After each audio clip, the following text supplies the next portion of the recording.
तो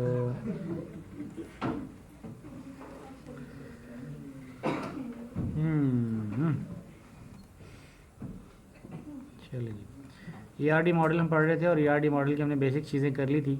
और अब हम चलते हैं टूवर्ड्स के किस तरह से किसी ERD मॉडल को रिप्रेजेंट करते हैं। तो मैंने कहा anything that exist is distinguishable from the other thing is called entity. जैसे कोई पर्सन है, कंपनी है, इवेंट है, प्लांट है, तो ये क्या कहलाएगी? एंटिटी कहलाएगी। एंटिटी सेट क्या होता है? उन एंटिटीज़ का मजमुआ। The set of entities the same type and share the same property is called entity set. तो ये हमारे पास एंटिटी सेट कहलाएगा। एग्जाम्पल है set of person, set of company, set of trees, set of holiday. ये क्या रही है? एंटिटीज़ का सेट है। अब तीसरी चीज़ आ जाती है एसोसिएशन। एंटिटीज़ के दरमियान जो रिलेशनशिप होता है, एसोसिएशन होती है, वो कहलाती है रिलेशन। डिस्क्रिप्टिव प्रॉपर्टी होती है जो possess by all entity member in an entity set. So entity is represented by set of attribute. Attribute की बात कर रहे थे पहले, वो क्या है? डिस्क्रिप्टिव प्रॉपर्टी है। जैसे इंस्ट्रक्टर है तो उसकी कोई आईडी होगी, नेम होगा, स्ट्रीट होगी, सिटी होगा, उसकी सैलरी होगी। अगर कोई कोर्स है, कोर्स टाइटल होगा, कोर्स आईडी होगी, क्रेडिट आवर्स होंगे। तो ये डिस्क्राइब कर रहे हैं उस एंटिटी को। जो किसी एंटिटी को डिस्क्राइब कर रहे हो तो वो क्या कहलाते हैं? एट्रीब्यूट्स कहलाते हैं। फिर आते हैं हम subset of the attribute form है प्राइमरी की of the entity set, so that is uniquely identify each member of set. तो हम उसको प्राइमरी की कहेंगे, जो यूनिकली आइडेंटिफाई करें। मिसाल के तौर पे यहाँ पे जैसे कोर्स इंस्ट्रक्टर आईडी थी और यहाँ पर कोर्स आईडी थी, तो ये प्राइमरी की कहलाएंगी। अब यहाँ पे देख लें, ये यूनिकली आइडेंटिफाई कर रहा है ये एट्रीब्यूट इंस्ट्रक्टर आईडी, तो ये यूनिक है। और यहाँ पे देखेंगे तो स्टूडेंट आईडी क्या है? यूनिक है। तो ये आपकी प्राइमरी की कहलाएंगी। लेकिन ये पूरी की पूरी क्या है? एंटिटी है। This is a instructor entity और दिस इज़ अ, और इसमें जो ये वाला कॉलम है ये एट्रीब्यूट है और ये वाला कॉलम भी एट्रीब्यूट है। लेकिन ये वो एट्रीब्यूट है जो यूनिक है, तो इसको प्राइमरी की कहेंगे। और ये सिंपल एट्रीब्यूट है जो यूनिक होना लाजमी नहीं है, तो इसको प्राइमरी की नहीं कहेंगे। हो भी सकता है, नहीं भी हो सकता, हमें उसकी रिक्वायरमेंट नहीं है। प्राइमरी की एक ही होती है और एक से ज़्यादा यूनिक की हो तो कैंडिडेट की कहलाती हैं। अब आते हैं रिलेशनशिप की तरफ। Relationship set. रिलेशनशिप क्या होता है? Relationship is an association among the several entity, और मल्टीपल रिलेशन हो तो हमें कहलाता है रिलेशनशिप सेट। जैसे पेल्टियर है और आइंस्टाइन है। पेल्टियर की आईडी आ गई और आइंस्टाइन की आईडी आ गई, तो हम कहते हैं पेल्टियर का एडवाइज़र है कौन? आइंस्टाइन। आइंस्टाइन इंस्ट्रक्टर है, पेल्टियर स्टूडेंट है, तो इनके दरमियान जो रिलेशनशिप है वो क्या है? एडवाइज़र। एडवाइज़र एक रिलेशनशिप है। तो रिलेशनशिप सेट क्या होगा? जो एंटिटीज़ को रिप्रेजेंट करेगा लेकिन उसकी कुछ डिस्क्रिप्शन भी होगी। तो हम कहेंगे relationship set is a mathematical relation among the more than or equal to two entity. दो या दो से ज़्यादा एंटिटीज़ के दरमियान जो रिलेशनशिप है वो क्या कहलाएगा? रिलेशनशिप सेट कहलाएगा। Taken from the entity set. किससे लिया हो? एंटिटी सेट से। तो जैसे हम कहेंगे E1 जो है वो रिलेशनशिप है किसके दरमियान? कैपिटल E1 के दरमियान और कैपिटल E2 के दरमियान। तो अगर हम इस तरह से कहेंगे E1 क्या है? रिलेशनशिप है। अच्छा, इसमें सॉरी रिलेशनशिप नहीं है, ये E1 एंटिटी है, इंस्टेंस है। E1 क्या है? इंस्टेंस है किसका? E1 एंटिटी का। और E2 इंस्टेंस है किसका? E2 एंटिटी का। मतलब ये एक रिकॉर्ड है और ये एक रिकॉर्ड है, तो ये रिकॉर्ड का रिलेशनशिप, ये भी एक रिलेशनशिप है कि एंटिटी का एंटिटी सेट के साथ क्या रिलेशन है, वो वन ऑफ दैट एंटिटी है। सेम टाइप होगी, सेम टाइप होगी तो रिलेशन होगा ना। तो इसका रिलेशनशिप की टाइप क्या है? सेम है, सेम टाइप है। फिर दो एंटिटी के दरमियान जो रिलेशन होगा वो रिलेशन डिस्क्रिप्टिव होता है। मिसाल के तौर पे हमने कहा ये एंटिटी है और दूसरी ये एंटिटी है। ये पहले वाली एंटिटी क्या है? पेल्टियर का आईडी है, और दूसरी वाली एंटिटी क्या है? आइंस्टाइन की आईडी है। तो हम कहते हैं पेल्टियर की आईडी और आइंस्टाइन की आईडी के दरमियान जो रिलेशन है वो क्या है? एडवाइज़र। तो ये ऑर्डर्ड पेयर है, ठीक है। तो हम कहेंगे this is advisor of this, तो ये रिलेशन क्या हुआ? एडवाइज़र का। या हम कहेंगे पेल्टियर हैज़ एडवाइज़र आइंस्टाइन, तो ये रिलेशन क्या हुआ? एडवाइज़र का। और दूसरा रिलेशन भी बन सकता है पेल्टियर इज़ एडवाइजी ऑफ आइंस्टाइन। एडवाइजी हो जाएगा ना, एडवाइज़र का। एडवाइज़र है एडवाइज़ करने वाला, एडवाइजी है जिसको एडवाइज़ किया जाए। तो हम कहेंगे पेल्टियर क्या है, एडवाइजी है, और आइंस्टाइन कौन है, एडवाइज़र है। तो पेल्टियर का एडवाइज़र कौन है, आइंस्टाइन कौन है, एडवाइज़र, और आइंस्टाइन का पेल्टियर कौन है, एडवाइजी। ठीक है, जैसे आपके बारे में कहा सकता है कि आपका टीचर कौन है, हुसैन, और हुसैन के स्टूडेंट कौन है, आप लोग। ठीक है, तो स्टूडेंट का रिलेशन और टीचर का रिलेशन ही हो गया। इस तरह से रिलेशन को डिस्क्राइब करेंगे, उसका नाम चेंज हो जाता है।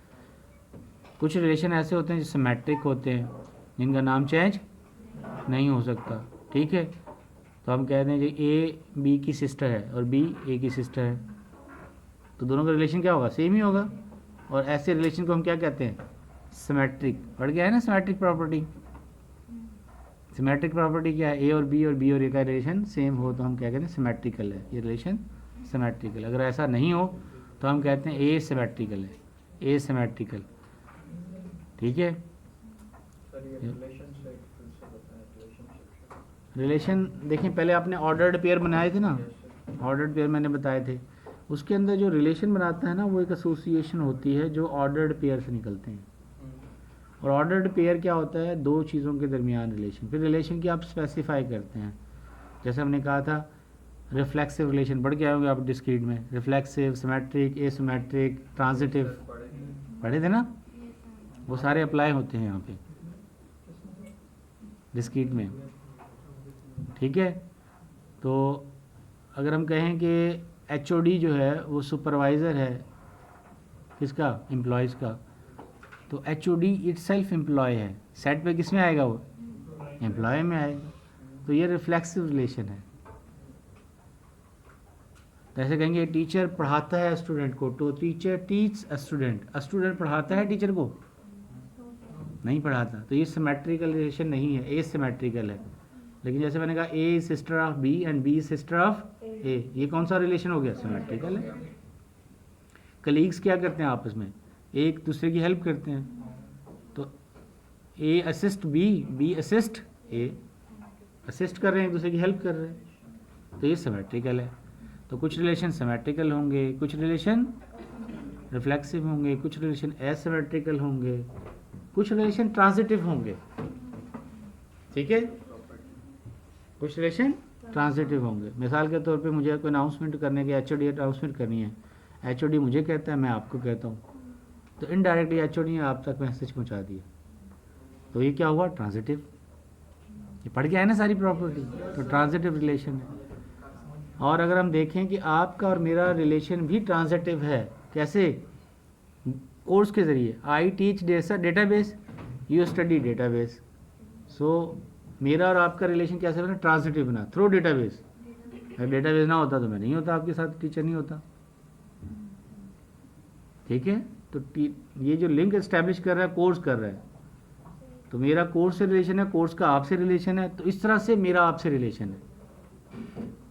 क्लियर है, अगर कोई डेटाबेस कोर्स में विड्रॉ कर लेगा तो मेरा उससे रिलेशन खत्म हो गया, अब मैं तो इसका टीचर नो मोर। सही है, स्मॉल ई होता है एलिमेंट के लिए और कैपिटल ई होता है सेट के लिए। सेट थ्योरी पढ़ के आए ना आप, आपको मैं यही बात समझा रहा था डिस्क्रीट में, हम सेट थ्योरी दोबारा क्यों पढ़ाते हैं, पहले तो आपने बच्चों लेवल पे पढ़ा था ना, अब आपने उस लेवल पे पढ़ना है कि स्मॉल नोटेशन किसके लिए होते हैं, कैपिटल नोटेशन किसके लिए होते हैं। तो जो कैपिटल वर्ड जो होते हैं ना, ABC, ये रिप्रेजेंट करते हैं सेट का नाम, और स्मॉल ABC होगा तो वो सेट के एलिमेंट्स। ठीक है, इस तरह से अगर कोई रिलेशन अपने आप से बिलोंग करे तो फिर रिफ्लेक्स, मतलब रिलेशन का मतलब है सेट के अंदर जो एलिमेंट है वो अपने अंदर सेट के एलिमेंट है उनसे बिलोंग कर रहा है या उनसे कोई रिलेशनशिप है, तो वो कहलाएगा रिफ्लेक्सिव। नहीं, वो जॉइंट्स थे, ये इंटिटीज़ के साथ रिलेशनशिप है। वो रिलेशन हम एस्टैब्लिश करते हैं on the fly, design time relation नहीं होते वो डिज़ाइन टाइम रिलेशन नहीं है। ये रिलेशन क्या है, डेटाबेस के डिज़ाइन टाइम के रिलेशनशिप है, तो हम डिज़ाइन में इनको डालेंगे। ठीक है, या डिज़ाइन में डालेंगे। सर इसका एग्जांपल दें कोई। ये मैंने दिया ना आपको एग्जांपल, बहुत सारे एग्जांपल तो दे दी मैंने। इसका देखो relationship- से सुने, क्रिक क्या है? इंस्ट्रक्टर है। किसका इंस्ट्रक्टर है? ठनाका का। तो ये रिलेशन क्या हो गया? इसका रिलेशन हो गया कि ये क्या है? इंस्ट्रक्टर है। किसका? इस स्टूडेंट का। अच्छा, अब ये था 1-to-1 रिलेशन। अब मैं कॉर्डिनलिटी पे भी आया 1-to-1। अब कार्ड्स एडवाइज़र है किसका? शंकर का और जैंग का। तो ये 1-to-मैनी हो गया। ठीक है, तो कॉर्डिनलिटी भी हो, this is called cardinality of relation. Cardinality ठीक हो गया। रिलेशंस एडवाइज़र का है ये, सिंपल हम कहेंगे Crick is advisor of Tanaka, Katz is advisor of Shankar. तो ये कहलाएगा, ये जितनी भी लाइनें हैं ना, एक लाइन तो नहीं है, एक लाइन तो कहलाएगा एक रिलेशन, और बाकी कितने? बाकी भी रिलेशन है। उन तमाम रिलेशन को कंबाइन कर लें तो क्या कहलाएगा? Relationship set. ठीक हो गया। मतलब सर हम इसको स्मॉल ई करके अगर क्रिक का सी कर दें, स्मॉल उसका टी कर दें, ई ये है, और कैपिटल ये ई, ये पूरी एंटिटी है। तो हम तो रिलेशन ऐसे बना रहे हैं ना, इसको हम आप रिलेशन यूज बना करना रहे है। थे ऐसे, ऐसे समझ लो। इधर सुन लें, ये क्या है? I1, ये है I2, इंस्ट्रक्टर है ना, ये है I3, ये क्या हुआ? ये क्या हुआ? समझ में आ रही है? तो इसका क्या बनाऊंगा मैं? S1, S2, S3। समझ में आ रही है? अब मैं कहूँगा I1 कामा S1 ऑर्डर्ड पेयर बनाऊंगा इसको। और ऑर्डर्ड पेयर क्या है? ये बिलोंग्स टू एडवाइज़र। एडवाइज़र का रिलेशनशिप सेट है, उसमें से एक रिलेशन ये है। दूसरा रिलेशन क्या है? कार्ड्स का रिलेशन है। तीसरा रिलेशन क्या है? ये वाला रिलेशन है। चौथा रिलेशन, तो ये सेट बन जाएगा। और हर सेट क्या होगा? ऑर्डर्ड पेयर, क्योंकि ये बाइनरी रिलेशन है। और इसको हम टर्नरी रिलेशनशिप भी बना सकते हैं। ऑर्डर्ड पेयर के साथ टर्नरी रिलेशनशिप बनाएंगे तो तीन चीज़ें आएंगी। ठीक है, अभी जो रिलेशनशिप है तो मैं कह सकता हूँ आप आई क्या है? स्टूडेंट, आई इंस्ट्रक्टर है, या हुसैन मुगल ले लें। ठीक है, यहाँ आपका नाम हो गया, तो मैं बोलूँगा हुसैन मुगल इस स्टूडेंट को पढ़ाता है, दूसरे को भी पढ़ाता है, तीसरे को भी पढ़ाता है। इन तमाम को पढ़ाने को कंबाइन कर ले तो क्या बन गया? क्लास बन गई, सबको पढ़ाता है। ठीक है, अगर मैं ये बोलूँ कि ये किस वक्त पढ़ाता है, तो वो हम स्लॉट ले लेते हैं। वो स्लॉट नंबर क्या है? 5। स्लॉट 5 हो गई ना, ये अभी जो क्लास ले रहे हैं हम। तो उसमें हम बताएंगे कि ये जी ये 3:30 से 3:45 से कितने बजे तक? 5। तो ये भी हम डिस्क्राइब करेंगे। फिर हम बताएंगे कि जी 305 के अंदर, ये भी हम डिस्क्राइब करेंगे। फिर हम बताएंगे जी कौन सा? 26 फ़ैब को, ये भी हम डिस्क्राइब करेंगे। तो जब हम इस रिलेशन को ही डिस्क्राइब करें तो ये बन जाती है entity, that's called entity. Sir इसमें नंबर पे किसी मतलब कॉमन एट्रीब्यूट्स नहीं होते हैं ये दोनों नो, common?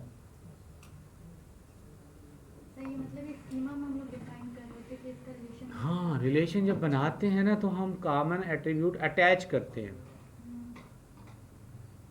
अटैच करते हैं, वरना कॉमन एट्रीब्यूट की ज़रूरत होती नहीं, हम बनाते हैं रिलेशन। मिसाल के तौर पे देखें, एक क्लास कोर्स क्रिएट हुआ CMS के ऊपर, उस कोर्स का नाम था DBMS। उसके साथ इंस्ट्रक्टर की आईडी की जगह डाल दी गई मेरी आईडी INS 0403। तो मैं इंस्ट्रक्टर बन गया उस कोर्स का, तो मेरा और उस कोर्स का रिलेशनशिप बन गया। ये रिलेशनशिप तब बन जाता है जब आप लोग इस सेमेस्टर में आए भी नहीं होते, मतलब आपके पेपर चल रहे होते हैं फाइनल, हमारे कोर्स डिसाइड हो जाते हैं कौन सा टीचर कौन सा कोर्स पढ़ाएगा, किस सेक्शन को पढ़ाएगा। फिर आप पास होके आते हैं और फिर आप क्या कराते हैं? इनरोलमेंट करवाते हैं। अब आप ऐड होना शुरू हो गए, तो अब आपका और मेरा रिलेशनशिप बनेगा थ्रू द कोर्स। तो मेरी आईडी जो है उसको कोर्स असाइन है, आपने वही कोर्स आईडी ले ली, तो अब मेरा कोर्स आपके साथ कोर्स हो गया। अदरवाइज मैं आपको नहीं पढ़ा रहा, तो जिस स्टूडेंट ने रजिस्टर करवाना उसको पढ़ाऊंगा। ठीक हो गया। ये मैंने इन्फॉर्मेशन डाल दी तो ये क्लास बन गई ना। तो ये हम बता रहे हैं क्रिक एडवाइस करता है टनाका को, लेकिन कब एडवाइस करता है, कब से स्टार्ट कर रहा है एडवाइजरी, 3 मई 2008 से। और ये एडवाइजरी कब कर रहा है, ये एडवाइजरी कब कर रहा है, ये एडवाइजरी कब कर रहा है, ये पूरे को हमने कंबाइन कर दिया तो ये और इन्फॉर्मेशन होगी, मोर इन्फॉर्मेशन। अगर आज से ज़्यादा चीज़ें होंगी तो ये बन जाएगी एंटिटी। अब ये भी एंटिटी बन गई, इसका रिलेशन इससे, इसका रिलेशन इससे, तीनों entity तो ये एंटिटी हेल्प करवाई। ये एंटिटी वो है जिसको हम कहते हैं रिलेशन एंटिटी,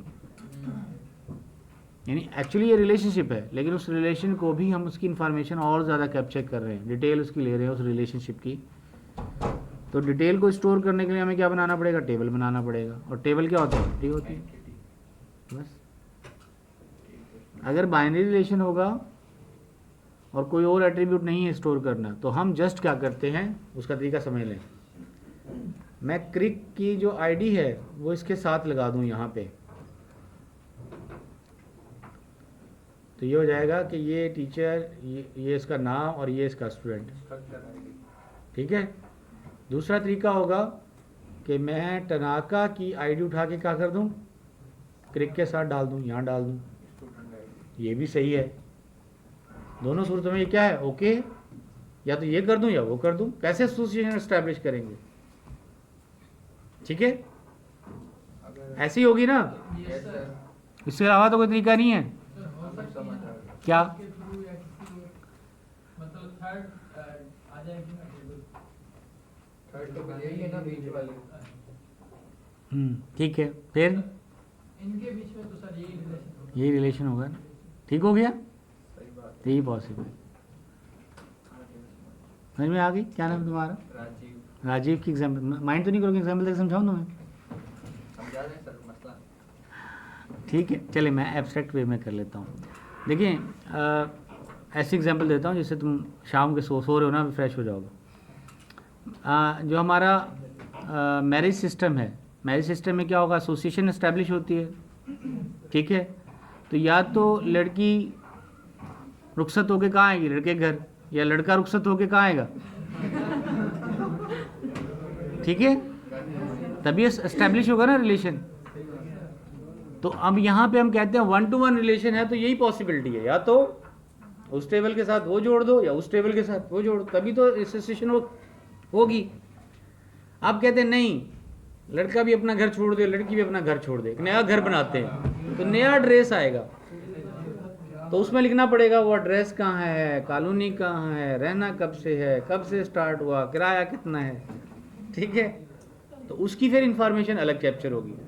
तो अदरवाइज आपकी 2 इन्फॉर्मेशन ऑलरेडी स्टोर्ड थी, तो या तो वो इन्फॉर्मेशन चेंज करता, अपना एड्रेस चेंज करता, या वो अपना एड्रेस चेंज करती। लेकिन अगर दोनों नहीं कर रहे तो तीसरा एड्रेस इस्टेब्लिश होगा, उसकी फिर इंफॉर्मेशन अलग से कैप्चर करनी पड़ेगी। तो वो एट्रीब्यूट ऐसे बना लें। डन हो गया, ये वाली समझ में आ गई है ना। ऐसी ऐसी एग्जाम्पल समझ में आती हैं तुम लोगों को, छोटी छोटी खुशियाँ। चलें अब आगे चलते हैं। एट्रीब्यूट समझ में आ गया। एट्रीब्यूट क्या है, association also with A relationship. Attribute can be also associated with an relationship set, जिसको हम डिस्क्राइब करें कि वो एसोसिएशन कब से एस्टेब्लिश हुई है। उस एसोसिएशन की डेट डाल दें, उस एसोसिएशन का एड्रेस डाल दें, ठीक है, तो ये एसोसिएशन एस्टेब्लिश हो जाएगी। Advisor relationship set between the entity set instructor and a student may have attribute date which track when a student started being associated with advisor। ठीक हो गया। तो उस डेट से हम लगा देंगे तो वो एसोसिएशन की, एक्चुअली तो ये रिलेशनशिप है लेकिन उस रिलेशन को हमने और डिटेल में डिस्क्राइब कर दिया, उसकी डेट भी डाल दी। ज़्यादातर हम मेरे डिग्री ऑफ रिलेशनशिप समझते हैं, ज़्यादातर हमारे पास रिलेशन क्या होते हैं, बाइनरी रिलेशन होते हैं, ठीक है। 2 एंटिटी के दरमियान रिलेशनशिप क्या है, बाइनरी है, उसकी डिग्री कहलाएगी degree of 2। Most of relation set in the database are binary, लेकिन कुछ रिलेशनशिप बाइनरी से ज़्यादा भी होते हैं। ऐसे type of relationship between the more than 2 entity set are rare, होते हैं लेकिन बहुत रेयर होते हैं। आता हूँ। Most the relationships that are binary अब बात करें a student work on the research project. Student का रिलेशन प्रोजेक्ट के साथ हो गया, हो गया। स्टूडेंट क्या करता है, वर्क करता है किसके ऊपर, प्रोजेक्ट के ऊपर। अब guidance of instructor, student guidance किससे लेता है, इंस्ट्रक्टर से लेता है। और गाइडेंस किस तरह से लेता है कि वो इंस्ट्रक्टर उस रिसर्च प्रोजेक्ट का सुपरवाइज़र है, इस तरह से वो गाइड करेगा, क्योंकि हेड है या ओनर कौन है उस प्रोजेक्ट का, इंस्ट्रक्टर होगा। और स्टूडेंट तो काम करेगा, ऑनरशिप तो उसके पास होगी। प्रोजेक्ट विन कौन करता है, इंस्ट्रक्टर करता है। गलत बात सर, सारा काम तो स्टूडेंट करता है ना। नहीं, तो प्रोजेक्ट विन कौन करेगा, तो टीचर करता है। ये वो रिसर्च प्रोजेक्ट की बात हो रही है, अपने प्रोजेक्ट की बात नहीं करो तुम, अच्छा ऐसा है। ठीक है। प्रोजेक्ट रिसर्च प्रोजेक्ट कौन विन करता है, इंस्ट्रक्टर करता है। फिर वो करता है स्टूडेंट्स को स्टाइपेंड दे के उनको हायर कर लेता है कि वो काम करें। काम स्टूडेंट कर रहा होता है, लेकिन गाइड उसको करेगा, ऐसे करो ऐसे करो ऐसे करो, काम तो वो गाइड करेगा। तो ये एसोसिएशन क्या हो गई, टर्नरी हो गई। स्टूडेंट की प्रोजेक्ट के साथ, प्रोजेक्ट की इंस्ट्रक्टर के साथ, इंस्ट्रक्टर की स्टूडेंट के साथ, ट्रांजिटिव हो गई, स्टूडेंट के साथ ट्रांजिटिव हो गई। तो ये ट्रांजिटिव जो है ये टर्नरी रिलेशनशिप हो गई, यानी एक रिलेशन नहीं है, ये 3 रिलेशन हो गए। प्रोजेक्ट का स्टूडेंट से, प्रोजेक्ट का टीचर से, और स्टूडेंट का टीचर से। डायमंड बन गया, मतलब क्रॉस प्रोडक्ट। डायमंड बन गया, क्रॉस प्रोडक्ट नहीं डायमंड। मतलब वो रिलेशन बाइनरी की बजाय टर्नरी हो गया, 3 के साथ रिलेशनशिप है, ठीक है। तो इसको हम कहेंगे relationship project guide is a ternary between the instructor, a student and project. तो 3 एंटिटीज के दरमियान रिलेशनशिप होगा तो टर्नरी कहलाएगा। 4 के दरमियान होगा टेट्रा कहलाएगा, 5 के दरमियान होगा पेंटा कहलाएगा, ठीक है। इस तरह से रिलेशनशिप एनरी तक जा सकता है। सर रिलेशनशिप की इम्प्लीमेंटेशन में फॉरेन की प्राइमरी की थ्रू सर, अगर हमारा टर्नरी है रिलेशन तो उसमें प्राइमरी की और फॉरेन की कैसे होगी? एक तो फॉरेन के साथ यहाँ पे होगी, फिर उसकी एक अपनी फॉरेन की होगी जो उसकी प्राइमरी के साथ होगी। टर्नरी रिलेशन की मैंने एग्जांपल अभी आपको ब्रेक से पहले करवाई थी, आपने नोट नहीं किया, मैंने करवाई थी वो एग्जांपल। और वो थी कि आपकी जो कैटलॉग है वो सप्लायर की प्राइमरी की वहाँ से आ रही है, पार्ट्स की प्राइमरी की वहाँ से आ रही है, दोनों की मिलके थर्ड प्राइमरी की बन रही है। टर्नरी रिलेशनशिप हो गया ना। कैटलॉग कैसे बनी थी, कैटलॉग में 3 एट्रीब्यूट थे, SID, PID कल और कास्ट। SID कहाँ आ रही, सप्लायर से।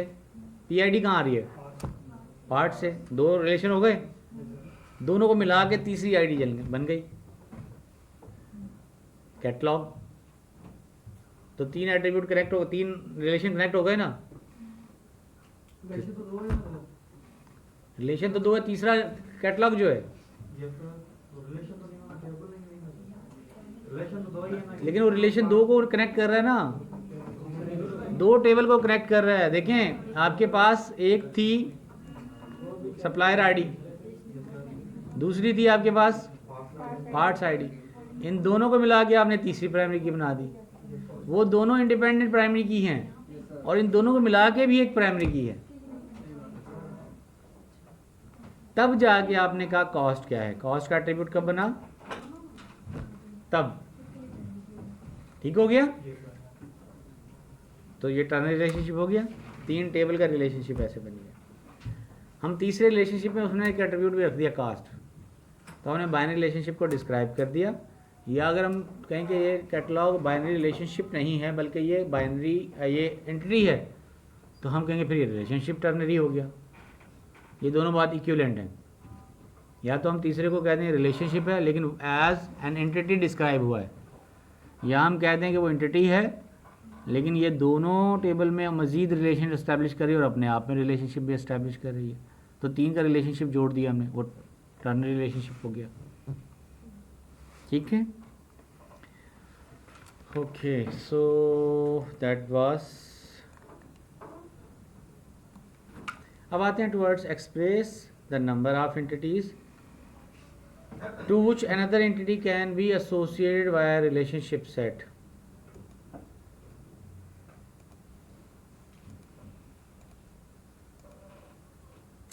Relationship set most useful in describing the binary relationship set. अब उसकी कार्डिनलिटी हम बताएंगे। कार्डिनलिटी क्या है कि कितनी एंटिटी एक सेट की कितनी दूसरे सेट से यानी एंटिटी से कितने रिलेशन के साथ या कितने एलिमेंट के साथ कनेक्टेड है। एक पॉसिबिलिटी क्या है 1 to 1, दूसरी 1 to मैनी टू और मैनी टू मैनी। ये 4 पॉसिबिलिटीज़ हैं। डिस्क्राइब कर देता हूँ कार्डिनलिटी को भी। सेट ए का एक एलिमेंट सेट बी के एक एलिमेंट से कनेक्टेड है, दूसरा एलिमेंट दूसरे से कनेक्टेड है, तीसरा एलिमेंट तीसरे से कनेक्टेड है। लेकिन कुछ एलिमेंट ऐसे भी हैं जो कनेक्टेड ही नहीं है, लेकिन कनेक्टेड है तो 1 से है, एक से ज़्यादा नहीं है। तो ये कहलाएगी 1 to 1। सेट ए का एक एलिमेंट एक से ज़्यादा एलिमेंट से कनेक्टेड है, 2 से कनेक्टेड है, तो ये कहलाएगी 1 to मैनी। एक एलिमेंट भी ऐसा हो जाए, बाकी हो सकता है, देखिए ये A3 किससे कनेक्टेड है, A5 से, यानी ये तो 1 to 1 हो गया। लेकिन इसको हम क्या कहेंगे 1 to मैनी कहेंगे, क्योंकि एक एलिमेंट ऐसा है जो 1 to मैनी है। तो 1 to मैनी में 1 to 1 ऑटोमेटिकली आ गया, इम्प्लिसिट है। तो हम उसकी अपर कैटेगरी को डिस्क्राइब करेंगे, ठीक है। उल्टा करते हैं इसको, मैनी टू 1, 2 एलिमेंट कनेक्टेड किससे हैं, एक एलिमेंट से, तो ये बन जाएगा मैनी टू 1। हालांकि 1 to 1 भी है इसमें, लेकिन ये मैनी टू 1 कहलाएगा, ये सुपरलेटिव है। और दूसरा क्या है, पहला एलिमेंट 2 से कनेक्टेड है, लेकिन उसका भी एक एलिमेंट 2 से कनेक्टेड है, ठीक है। तो ये हो जाएगा many to. Set A 2 multiple से कनेक्टेड है और सेट बी भी ए के मल्टीपल से कनेक्टेड है, तो ये हो जाएगा मैनी टू मैनी कार्डिनलिटी। अब आते हैं टुवर्ड्स हम एट्रीब्यूट्स की कैटेगरीज की तरफ। पहले हमारे पास एट्रीब्यूट की कैटेगरी आती है जिसको हम कहते हैं कम्प्लेक्स एट्रीब्यूट। एट्रीब्यूट की टाइप बनाते हैं।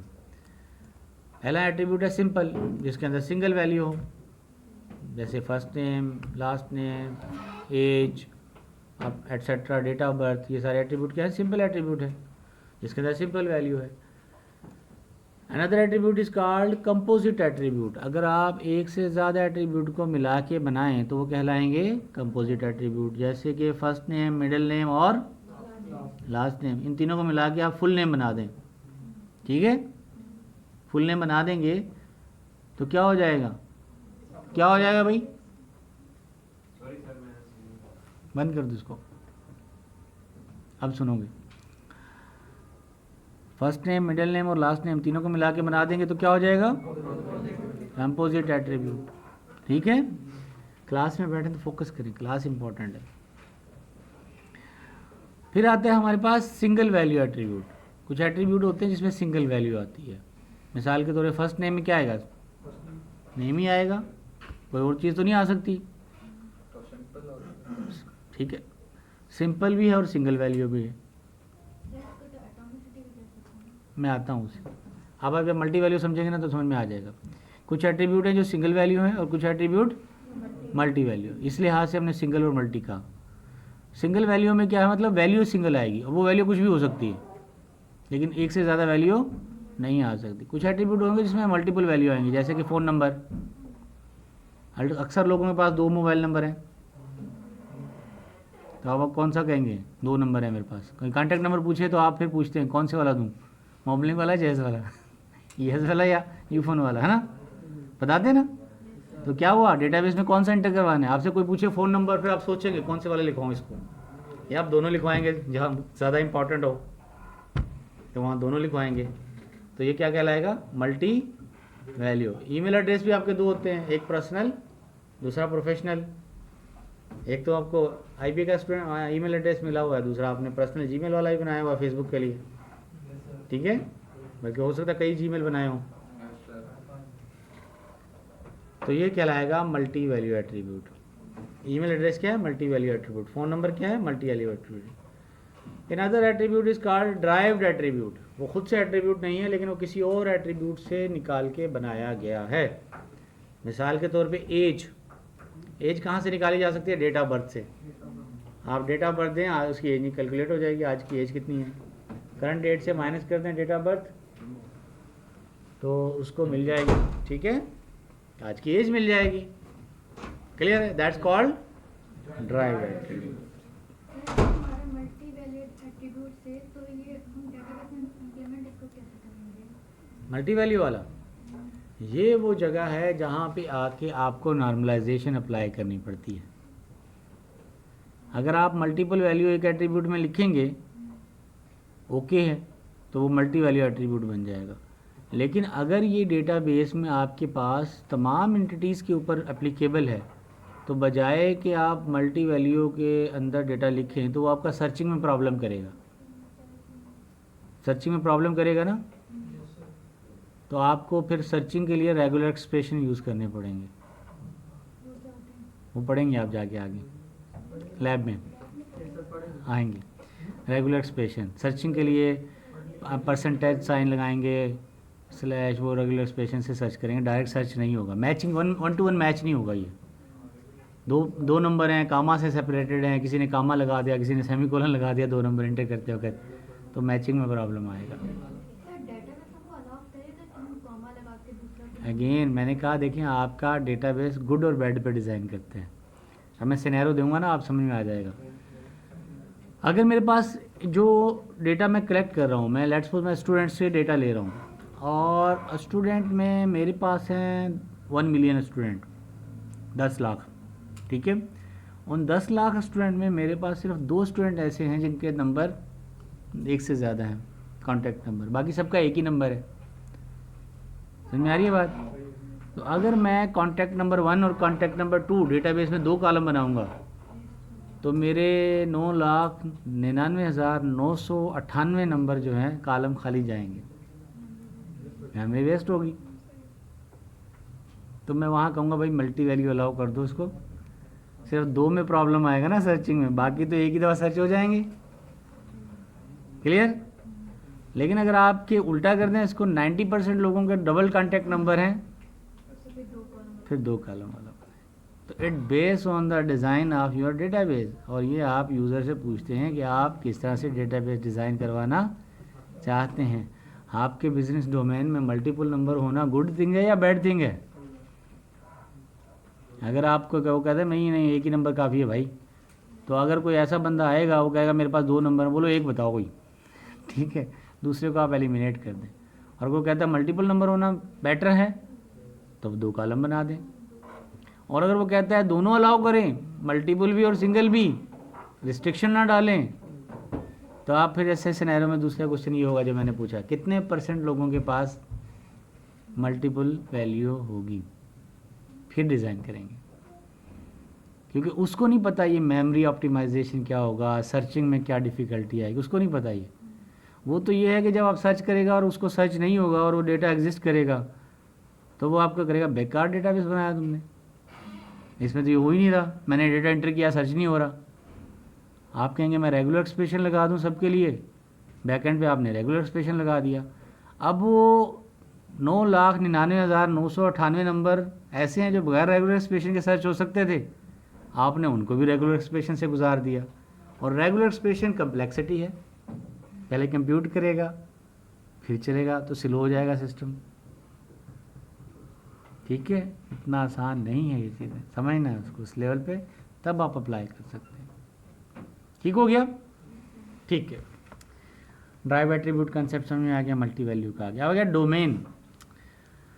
What is the domain? Domain is a set of permitted value for each attribute. Permitted value क्या होती है?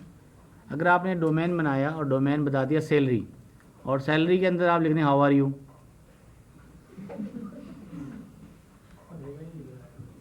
परमिटेड नाउन, आपका डेटाबेस परमिट ना करे उसके अंदर हाउ आर यू लिखने को, वो क्या करे, sorry it should be A number, try again. ठीक है, क्लियर हो गया? अच्छा, उल्टा कर सकते हैं आप, नेम के अंदर 1 2 3 लिखा दें, मतलब नेम के कॉलम में उसने अपना सेल नंबर दे दिया गलती से। तो गुड डेटाबेस डिज़ाइन के साथ अगर गुड प्रोजेक्ट इंटरफेस होगा, तो आप उस वैल्यू को क्या करेंगे, चेक करेंगे, गुजारेंगे इज़ NaN से। इज़ NaN फंक्शन है, इज़ नॉट ए नंबर। अगर वो NaN है, नॉट ए नंबर है, फिर तो इंटर करे। अगर वो नंबर इंटर कर दिया है तो उस यूज़र को वो बताए कि please enter alphabetical name, it seems you are entering wrong value.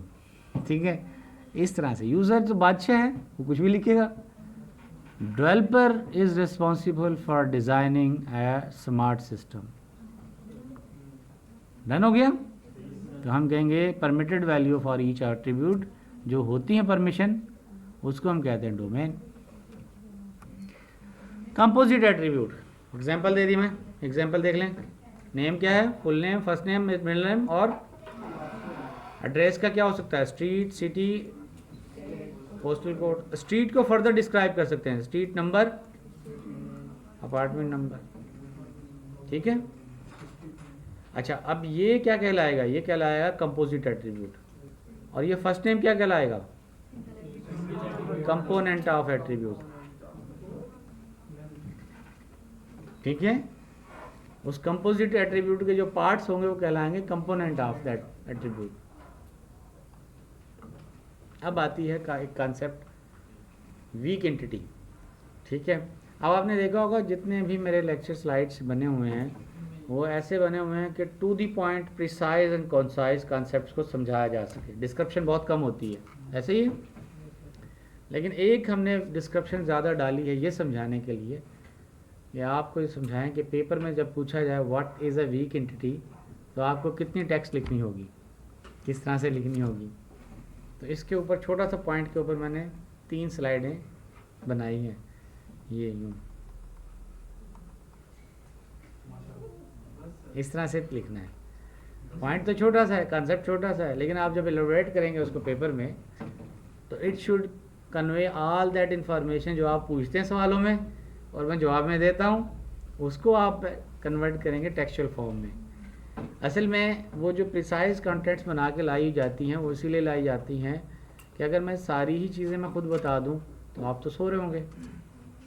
मैं कुछ चीज़ें बताता हूँ, कुछ फिर आप पूछते हैं, फिर बताता हूँ, फिर पूछते हैं, ऐसे करके अगर आप नहीं पूछेंगे फिर भी मैं बताऊँगा।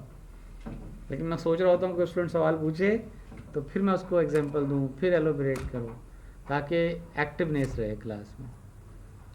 और अगर नहीं पूछे तो ऐसे लिख के ले आते जिसमें हम ये डिस्क्राइब करेंगे। अब देखें वीक एंटिटी को समझा रहा हूँ। What is a weak entity?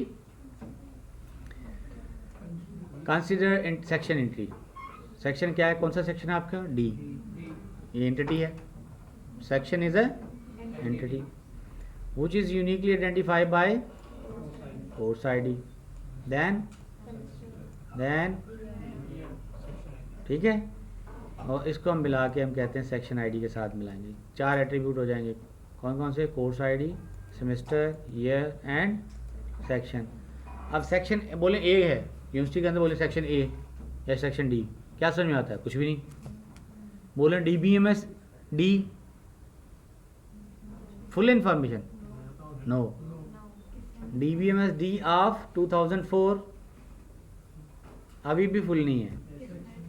DBMS D of 2004 in spring semester, अब सही है, ठीक है। तो इस तरह से ये मल्टीपल एट्रीब्यूट बल्कि आपको सेक्शन को डिस्क्राइब करना है। अभी मैंने ये नहीं बताया DBMS का फुल फॉर्म क्या है। वो कहाँ स्टोर होगा? कोर्स के टेबल में। वो कोर्स के टेबल में स्टोर होगा। मैंने ये नहीं बताया कि DBMS के क्रेडिट आवर कितने हैं। ये कहाँ स्टोर होगा? कोर्स के टेबल में। मैंने ये नहीं बताया कि ये कोर है या इलेक्टिव है। DBMS कोर है या इलेक्टिव है? कहाँ स्टोर होगा? कोर्स के टेबल, ठीक है। सर इन चारों को मिलाएंगे तब इसको सेक्शन को आइडेंटिफाई करेंगे जी, अदरवाइज सेक्शन जो है अनआइडेंटिफाइबल, एम्बिग्यूअस है, कंप्लीट इंफॉर्मेशन उसकी नहीं है। तो सर हम इसको वीक एंटिटी सेट क्यों कह रहे हैं? आ रहा हूँ उस बात पे। अब अज्यूम करें कि मेरे पास जो DBMS का कोर्स होता, टोटल बैच के अंदर स्टूडेंट ही 35 होते या 25 होते, तो क्या सेक्शन ABC बनते? वीक एंटिटी हो गई। किस पे डिपेंड करता है? नंबर ऑफ स्टूडेंट ज़्यादा होंगे तो सेक्शन बनेंगे। तो सेक्शन एंटिटी वीक एंटिटी है। ये डिपेंड करती है कोर्स के अंदर एंटिटीज़ की तादाद को, सेट एंटिटी सेट के अंदर नंबर ऑफ एलिमेंट या नंबर ऑफ टपल्स को। अगर वो मोर देन 40-50 हैं जो क्लास का साइज़ है, तो 2 सेक्शन बनाने पड़ेंगे, अदरवाइज सेक्शन एक ही बन जाएगा। जब सेक्शन एक ही होगा तो उसको ये नहीं बोलेंगे DBMS section A, section A तो नहीं बोलेंगे ना, बाय डिफॉल्ट DBMS सेक्शन है, बस DBMS है, ए लिखने की ज़रूरत नहीं है। इस वजह से ये वीक हो गया। क्लियर? इस वजह से वीक है। So clearly section entities are related to the course entities. Suppose we create a relationship section course between entity set section and course. Note the information section course is redundant since the section already has an attribute course ID which identify course with which section is related. One option to deal with the redundancy is to get rid of relationship section underscore course. However, by doing so, the relationship between the section course and the course become implicit in the attribute, which is not desirable. समझ में आ रही है ना ये बातें?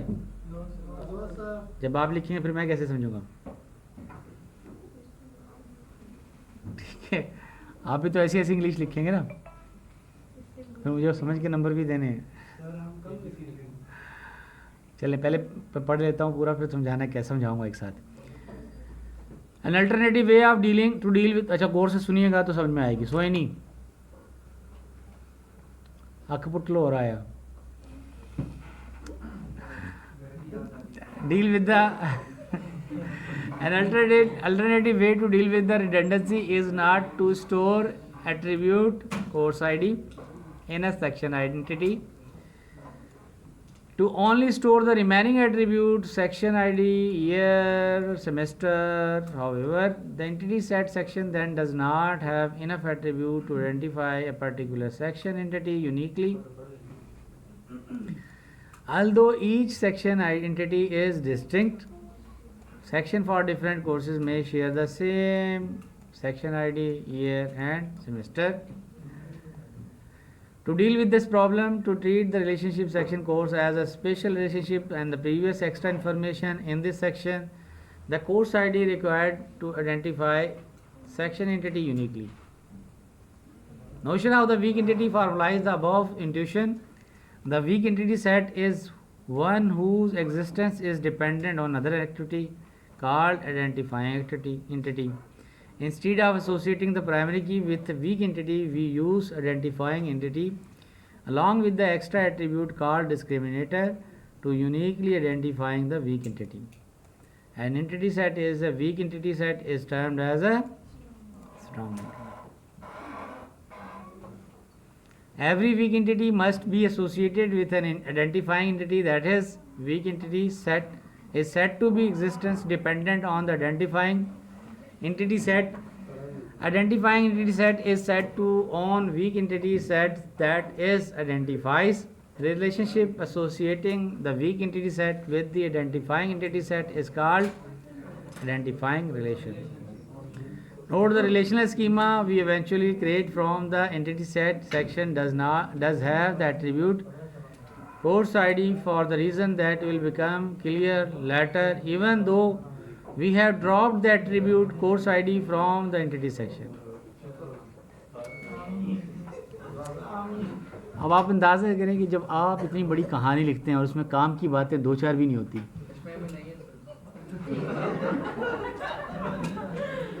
इसमें भी सारी काम की बातें हैं और मैंने उसको हाईलाइट किया है, बोल्ड किया है, लेकिन आप इससे अंदाज़ा करें कि इस तरह से डिस्क्रिप्टिव थ्योरी लिखना, लेकिन उसमें भी अगर एम्बिग्यूअस वर्ड ऐड कर दें और नॉन मीनिंगफुल ऐड कर दें तो वो ऐसे ही बोर हो जाते हैं जैसे आप बोर हो गए। ठीक है, जबकि मैंने कोई भी वर्ड मीनिंगलेस नहीं लिखा, कोई भी वर्ड मीनिंगफुललेस नहीं। ठीक है, अब आते हैं टूवर्ड्स समझने को। यहाँ तक तो समझ में आ गया आपको? यहाँ तक देखिए, मैंने बताया यहाँ पे, यहाँ तक समझाया था ना। मैंने कहा था आपका सेक्शन आईडी के अंदर क्या होगा, सेक्शन आईडी, ईयर, सेमेस्टर, ये इन्फॉर्मेशन तो देंगे ना। अच्छा, अब आप यूँ समझ लें, आपका एक टेबल है, ये टेबल बना दिया बड़ा सारा। इस टेबल में पहले क्या है, कोर्स आईडी, पहला कॉलम कोर्स आईडी, दूसरा कॉलम कोर्स का नेम, ठीक है, और ईयर, फिर सेमेस्टर, फिर सेक्शन आईडी, चलें जी, सेक्शन आईडी और teacher ID, teacher name, teacher address, credit hour, credit hour, ठीक है, फिर टीचर एड्रेस, फिर स्टूडेंट नेम, फिर स्टूडेंट आईडी, फिर स्टूडेंट एड्रेस। एक्सेल में लिखेंगे तो ऐसे लिखा जाएगा डेटा, नो डाउट ऐसे लिखा जाएगा, और ऐसी वजह से वो क्या हो जाती है, उसमें हो जाएगी रिडंडेंसी। कितने सेक्शन है DBMS के? 6 दफ़ा लिखा जाएगा DBMS, ऐसे ही है, क्या हो गई ये रिडंडेंसी। 6 दफ़ा लिखा जाएगा 2024, 6 दफ़ा लिखा जाएगा सेमेस्टर स्प्रिंग 24, ठीक है। जो कोर्स की आईडी आ गई, अब क्रेडिट आवर कितनी दें? 3, 4+1, 3+1, कितनी दफ़ा लिखा जाएगा? 6 दफ़ा लिखा जाएगा। This is all redundancy, redundancy हो गई है, और redundancy is a bad for database design. ठीक हो गया।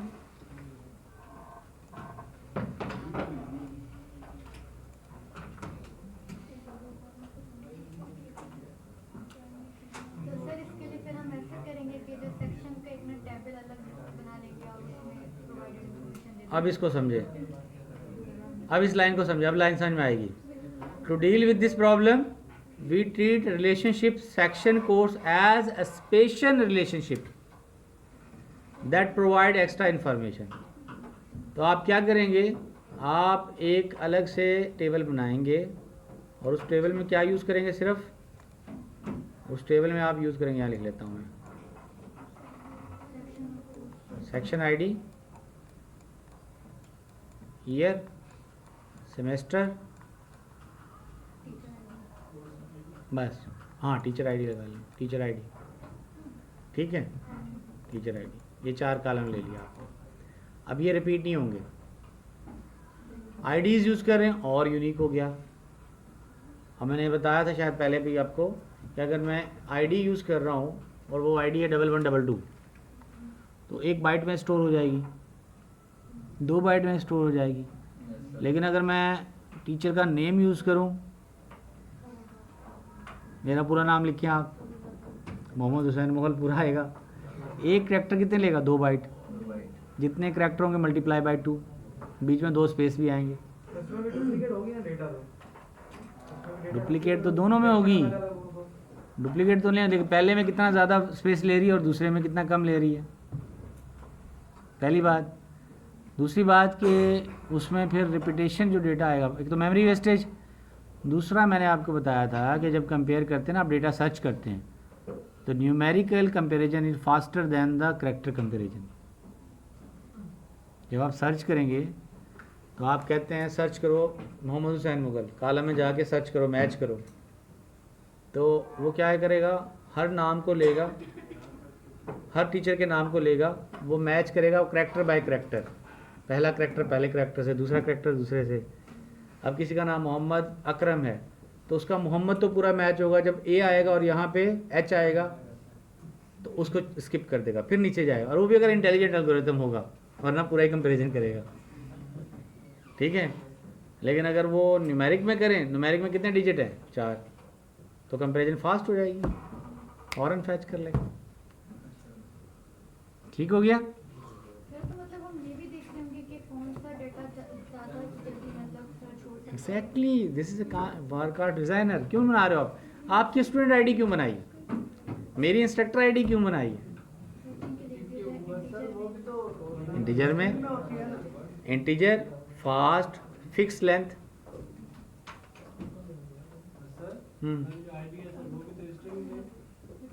फिक्स लेंथ तो है, फॉर्मेट स्पेसिफायर तो है, ठीक है, फॉर्मेट स्पेसिफायर तो यूज करेंगे। सर तो हम प्राइमरी बनाते टाइम भी देखेंगे कि अगर हमारे पास 2 जैसे कि आ गए एक स्ट्रिंग है और एक इंटीजर है, दोनों ही हमको यूनिकली आइडेंटिफाई करवा सकते हैं हमारे इंटीजर वाले को ज़्यादा देखने से पता है। डेफिनेटली उसकी लॉजिक बता दी मैंने। Integer computation is faster than the character computation. ठीक हो गया। तो यही वजह हम क्या यूज करते हैं, वीक एंटिटी। वीक एंटिटी क्या है, whose existence is dependent on another entity। वो एंटिटी होगी तो ये एंटिटी हो सकती है, होनी ज़रूरी नहीं है। होनी ज़रूरी नहीं है इसलिए इसको वीक कह रहे हैं। अगर हर एंटिटी कोई उधर आएगी तो इधर भी होगी तो ये हो गई स्ट्रांग। ठीक है। तो जैसे वहाँ पे कोर्स रिपीट हो रहा था तो उसको अवॉइड करने के लिए कैसे करेंगे? नहीं, कोर्स की देखो मिनिमल इन्फॉर्मेशन को रिपीटेशन अलाउ है। मिनिमम रिपीटेशन तो अलाउ है क्योंकि आप जितने भी स्टूडेंट हैं आपके CMS के अंदर जब ट्रांसक्रिप्ट प्रिंट होती है उसमें DBMS तो आएगा ना, मिनिमल रिपीटेशन तो अलाउ है ना, वरना कैसे पता लगेगा कौन सा कोर्स अटेम्प्ट किया आपने। CGP की रिपीटेशन तो होगी ना, ID की रिपीटेशन तो होगी, किस चीज़ की नहीं हो सकती? उसको रिड्यूस करेंगे। मिनिमल मिनिमम नहीं, मिनिमल, कम से कम जितना कर सकते हैं। ठीक हो गया। अच्छा, वीक एंटिटी जिससे आइडेंटिफाई होती है उसको कहते हैं स्ट्रॉन्ग एंटिटी। मतलब कोर्स पे डिपेंड करता है। Section ID depend on the course offer होगा तो सेक्शंस बनेंगे। कोर्स के अंदर स्टूडेंट ज़्यादा होंगे तो सेक्शन बनेंगे, तो उसको कहते हैं स्ट्रॉन्ग एंटिटी। अब एग्जिस्टेंस इज डिपेंडेंट ऑन, देखिए वर्ड मैंने हाईलाइट कर दिया, existence is depending on the identifying entity. जो स्ट्रॉन्ग एंटिटी है वो क्या है, आइडेंटिफाइंग, उससे वो आइडेंटिफाइबल है। The relationship associated with the weak entity set is the identifying entity set is called identifying relationship. The note that relationship existence eventually create from the entity set section does not have attribute course ID। उसमें course ID नहीं डालेंगे, ठीक है। Reason that it will become clear later that enough we have dropped the attribute course ID from entity section। उसमें course ID नहीं डालेंगे। course ID कहाँ डाल देंगे हम, section ID के अंदर। जितने section बनेंगे उतनी ID जनरेट कर देंगे। हाँ, उसकी आइडिया की दफ़ा लिखेंगे, उसका नेम के साथ कनेक्ट, नेम उठाना है कोर्स का तो वो नेम कोर्स के टेबल में होगा। यहाँ हम कोर्स आईडी यूज़ करेंगे। डिस्प्ले के टाइम ज्वाइन कर लेंगे, store once, display many time. ठीक है। अच्छा, अब एक एग्जांपल तो मैंने बता दिया आपको सेक्शन की, एक और एग्जांपल भी दे देता हूँ। हाँ, मुझे पता तुम बोलोगे। दूसरी एग्जांपल देख लें कि फैमिली के जो डिपेंडेंट हैं वो डिपेंड करते हैं एम्प्लॉय पे। एम्प्लॉय होगा तो डिपेंडेंट को इंश्योरेंस मिलेगी ना। और इट इज़ नॉट नेसेसरी कि हर एम्प्लॉय के बच्चे हों, बहुत सारे एम्प्लॉय होंगे जिनके बच्चे होंगे ही नहीं। ठीक है। तो जो डिपेंडेंट का टेबल है वो किस पर डिपेंड करेगा, एम्प्लॉय के टेबल पर। Dependent entity depend on the employ entity. तो आइडेंटिफाइंग एंटिटी कौन है उसकी, एम्प्लॉय एंटिटी। उससे वो आइडेंटिफाई होगा किसका जाकत है ना। समझ में आई, नहीं समझ में आई? पता है लफ्ज़ जाकत का मतलब क्या?